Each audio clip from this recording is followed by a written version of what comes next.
It's Monaco here, and in this video, we're going to talk about the December calendar. So, the December calendar got released earlier this morning. Turns out we're going to be getting Chapter 3, Part 2, as discussed on Thanksgiving in their video.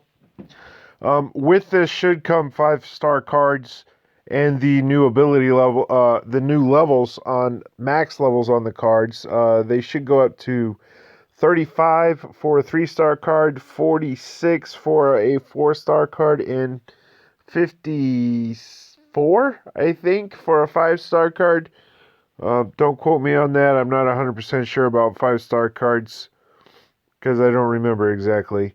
We're going to be getting new ability cards that'll have the critical resist lowering cards. These cards are fairly good, but I would wait to get them until they come into the shop. I wouldn't necessarily try to pull for these. They're not anywhere near as good as the break defense down cards, but they will see some play and they are semi-useful. So they're worth picking up once they come into the shop and just having around and leveling up. But outside of that, they're not really that great. They're very limited in what they can do. Now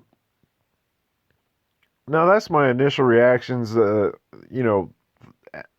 could be something that changes, but I'm not. I don't think it will.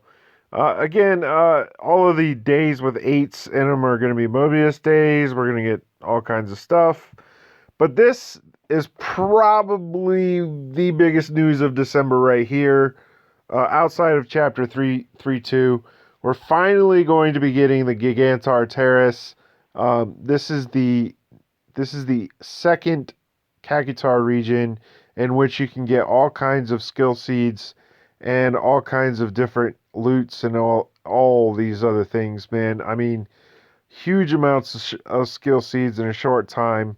Um, Basically, the way the modifiers work is if you get a 200k score, you get a times 350 modifier, and if you get a 500k score, you get like a times 400 modifier somewhere in there. So you can get skill seeds in a real quick hurry by doing this Gigantuar Terrace. Again, I can't stress this enough. If you haven't already started, definitely start. But save your Mystic tablets. You're gonna need them. Right now, I have somewhere around 150. By the time this event comes out, I'll probably have close to 200 to be able to just drop into getting skill seeds, easy skill seeds. Also, keep in mind in this area, there's 5-star augment card materials as well. Um, you there's a certain material that you get out of here that you need to augment your 5-star cards. It's the general one, the one that works for all of the cards. Um, it's fairly easy to get. It's not really that rare of a drop rate. You get one like every 2 or 3 runs or something like that. So it's not too terribly hard to come by. Um, this area also gives massive amounts of gold and experience. Um, when I say massive, I mean probably 2 or 3 times what we currently have available in the game on our best levels. The legend cards, there's some new legend cards coming out, as well as the Dissida Final Fantasy card, Job Mythic Sage. Now, I'm not. There's supposed to be like a whole Dissida event in like a big Dissida collab where you get 3 different jobs, but it looks as if there's only going to be one of the jobs that's released with some of the cards that are being released as well. From what I understand, these cards are going to be big nuke cards.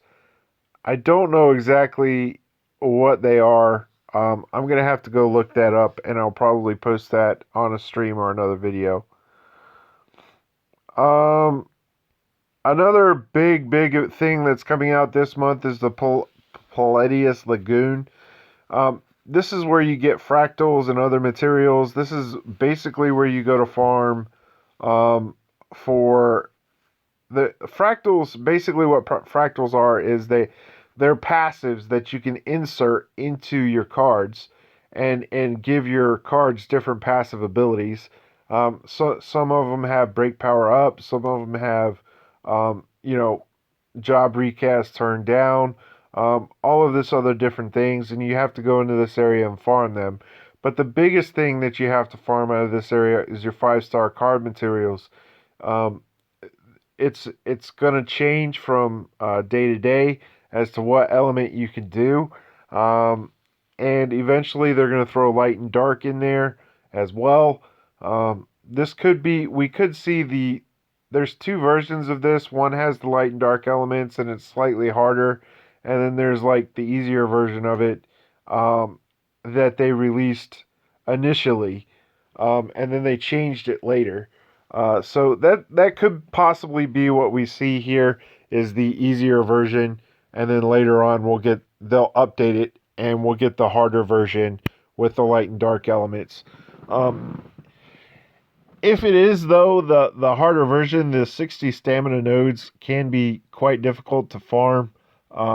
So we might have to rely on farming the 40 stamina nodes initially. I'm not sure exactly how it's going to play out. We'll see when the event comes, but I'm looking forward to it. It's going to be very exciting. And then right at the end of the month, we get a new Battle Tower event that'll take us into the new year. Um, this Battle Tower event, I've already looked online. Ino-chan Gaming has a great video of this. You can look it up. I'll post a link to it in the description below when I get around to it.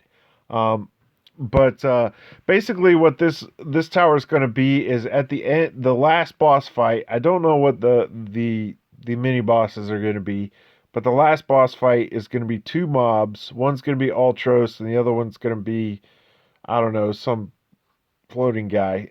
One's going to be a water element boss, and the other one's going to be a fire element boss. And the idea is you have to figure out a way to defeat them both around the same time.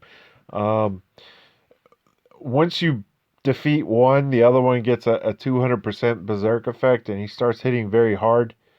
So you have to take down the second one very fast. Now, the strategy that I have in mind for this is to use a fire spell with VNF and Fat Chocobo and Haste, and basically go in there and burn down the water guy first, and then just use VNF and ignore the break bar on the fire guy and just spam the crap out of him and try and get him dead before he hurts you too badly. That's the idea. I don't know how effective it's going to be. We'll see when the tower comes out, but that's just one strategy that I have in mind for this particular tower. So, that's pretty much the events for December, guys. There's a lot of big stuff coming out this month. It's a huge content dump. The game is going to start gearing up, and it's going to start getting to where it's not as easy as it is right now. Right now, the game is super easy. The cards are really, like, the power level on the cards is really low. The overall, you're not really seeing too much of the power level on cards. So what I'm going to do is, real quickly, I want to take you into the Japanese server, and I want to show you the Palladius Lagoon, and I also want to show you the Gigantuar area that's going to be coming out. That way you guys have kind of an idea and a heads up as to what to do with these. Oh, I apologize. This is going to require me to update my game. I'm going to wait for another video, guys. I apologize. I have to update my Japanese version of Mobius. But anyways, guys, that's all I really have for this video. I'll get you guys another video update as soon as I have more details. I appreciate y'all's support. Thanks for watching, and I'll see you next video.